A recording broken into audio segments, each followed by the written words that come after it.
اب نمازیں بھی چونکہ حقوق اللہ میں آتی ہیں، اس کی قضائے عمری کا معاملہ یہی ہے کہ جو شخص توبہ کر لیتا ہے بس آئندہ سے اب نمازیں جو اس کی رہ جائیں نا وہ ساتھ ساتھ اپنی پوری کرے.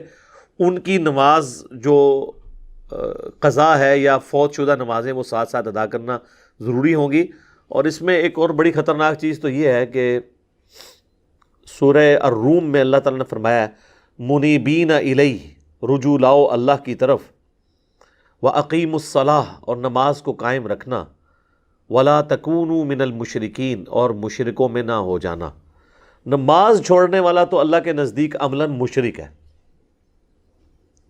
اسی کو سپورٹیو 246 نمبر حدیث ہے انٹرنیشنل نمبرنگ کے مطابق صحیح مسلم میں کتاب الایمان چیپٹر میں کہ بندے کے کفر اور ایمان، شرک اور ایمان کے درمیان فرق نماز ہے. تو جو نماز بالکل پڑھ ہی نہیں رہا تھا تو وہ پاکستان کے ایک شناختی کارڈ میں تو مسلمان تھا، اللہ کے حضور تو ویسے ہی کافر تھا. تو جب وہ پیسے ہی کافر تھا اور کلمہ پڑھ کے اب مسلمان ہوا ہے تو بس وہ پھر اس غیر مسلم کی طرح ہی ہے جو آج مسلمان ہوا ہے تو آپ اس سے قضائے عمری نہیں کروائیں گے. اور مزے کی بات ہے حنفی یہ کہتے ہیں کہ 60 سال کا اگر کوئی کافر مسلمان ہونا وہ قضائے عمری نہیں کرے گا. 60 سال کا اگر مسلمان ہو جائے یعنی نمازیں شروع کر دے تو وہ اپنی بالغ ہونے یعنی 14 یا 15 سال کی عمر سے لے کے 60 سال تک کی جو عمر کی نمازیں ہیں وہ اپنی قضا کرے گا، اس لیے کہ وہ مسلمان تھا. سر وہ آپ کے کاغذوں میں مسلمان تھا نا، اللہ کے حضور مسلمان کہاں سے تھا؟ جامعہ ترمذی میں حدیث ہے، عبداللہ بن شقیق تابعی کہتے ہیں کہ صحابہ کرام نماز چھوڑنے کے علاوہ کسی گناہ کو کفر شمار نہیں کرتے تھے. تارک الصلاح کو وہ کافر سمجھتے تھے. یہ چھوٹی بات ہے. تو اگر حنفیوں کا زیادہ مسئلہ ہے تو وہ یہی سمجھ رہے ہیں کہ اب یہ مسلمان ہوا ہے تو خدا کے لیے اب اسے نمازیں پڑھنے دیں، پھر ساتھ ساتھ جو نمازیں وہ پوری کرے گا.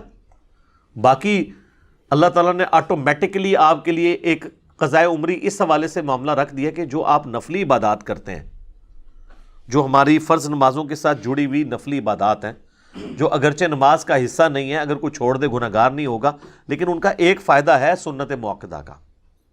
کہ سنن ابی داؤد میں حدیث ہے کہ نبی صلی اللہ علیہ وآلہ وسلم نے فرمایا قیامت والے دن جب کسی شخص کے فرائض میں کوتاہی نکلے گی تو اللہ تعالیٰ فرمائے گا میرے بندے کی نفلی عبادتیں تولو اور انہیں فرض کے بدلے تول لو اور فرض کی کمی اس سے پوری کر دی جائے.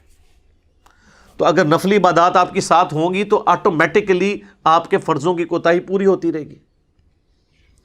اور وہ 12 رکھتے ہیں تو اللہ تعالیٰ نے سنت مؤکدہ کے طور پہ ہمارے ساتھ رکھ دی ہیں، جو بخاری و مسلم دونوں میں حدیث ہے کہ اللہ کے محبوب صلی اللہ علیہ وآلہ وسلم یہ 12 رکعتیں پڑھا کرتے تھے.